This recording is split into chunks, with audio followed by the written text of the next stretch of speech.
When you get a new piece of music, what do you work on first? The notes or the music?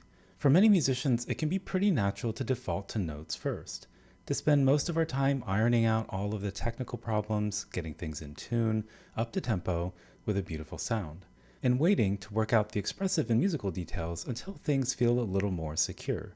But is this actually the most efficient way to approach new repertoire?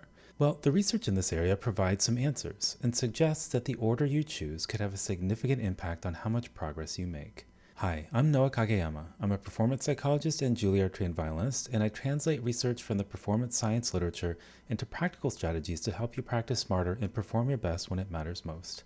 In this video, we'll look at a 2023 study where trumpet players learned brand new music in two different ways, putting in the exact same amount of practice time for each one. We'll see what the results suggest about whether it's better to spend that time getting the notes down first or clarifying your musical intentions first.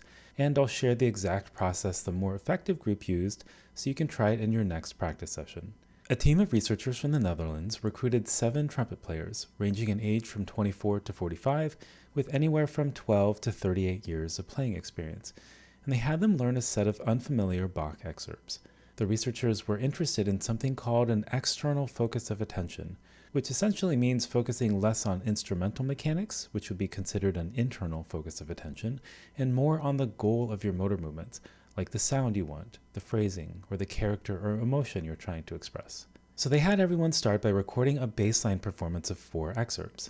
Then they practiced normally for 3 days, 3 5-minute sessions per day, with most of their attention devoted to addressing whatever technical details came up. After those 3 days, everyone came back and recorded the excerpts again to see how much they'd improved. 8 weeks later, everyone returned to learn a brand new set of excerpts.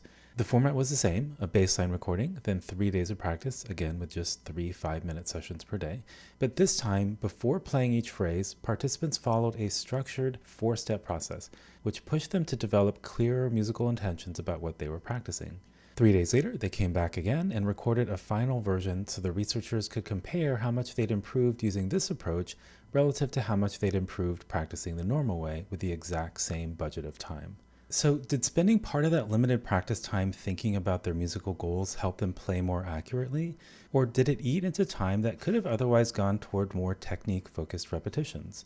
Well, for the most part, the normal approach to practicing did work. Participants got better when most of their attention went towards technique.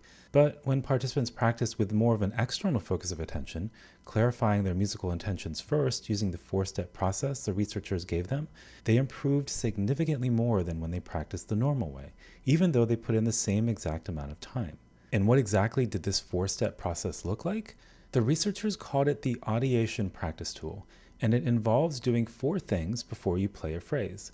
Step 1 is to imagine the phrase with as much nuance as you can. For instance, the pitch, the tone quality, the volume, how one note should transition into the next, and so forth. Step 2 is to sing and gesture the phrase dramatically. Step 3 is to play the phrase.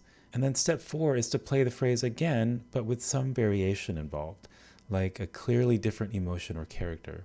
So that way you're doing something noticeably different from one repetition to the next. And in case you'd like to download the exact protocol the participants in this study used, I've put a link in the description. So why does this help?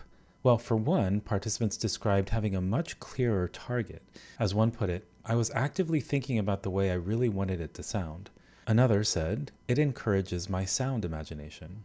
Several participants also said this approach was more enjoyable, even though it clearly asked more of them mentally. Quote, the practice sessions were never boring. It was easy to focus. Another participant said, it felt easy for the brain. It was always active and everything I practice feels fresh, even though I am physically tired.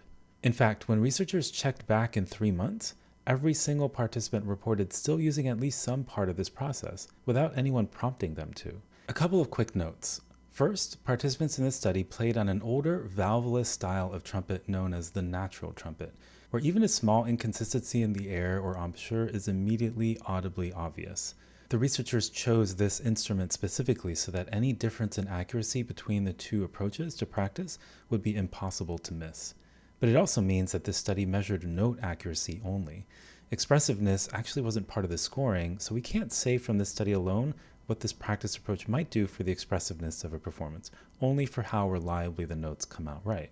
Secondly, with just 7 participants, the sample is pretty small. That said, these findings are consistent with a fair amount of prior research on attention and skill learning, so there's good reason to think that they would generalize well beyond trumpet. So how could you get the most out of this audiation practice tool beyond just following the 4 steps? Thing number 1, try using this approach early on in the learning process, before you've had a chance to build any good or bad habits with the new piece, because it's a lot easier and more efficient to work off a clearer musical goal from the start than to learn some generic version of the piece and then have to go back and basically relearn a different version of the piece with a whole new set of technical challenges. Thing number 2, the 4th step in the practice tool, playing the phrase a second way with a clearly different character or emotion, this is a form of what's called variable practice. We won't explore that in this video, but I did want you to know that this isn't just some random thing the researchers threw in for the heck of it. There's been a lot of research which suggests that practicing something with variations from one repetition to the next can help you build more flexible and durable motor skills than simply playing the same thing in the exact same way over and over. Thing number 3. Notice that this approach involves putting in fewer physical repetitions than the normal approach.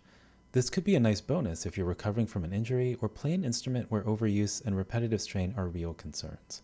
If you'd like more specific strategies like this one for getting more out of your practice time, I put together a free 7-day email course called Pressure Proof. It guides you through some of the most essential practice and performance preparation strategies that performers use to shrink the gap between practice and performance. The link is in the description below.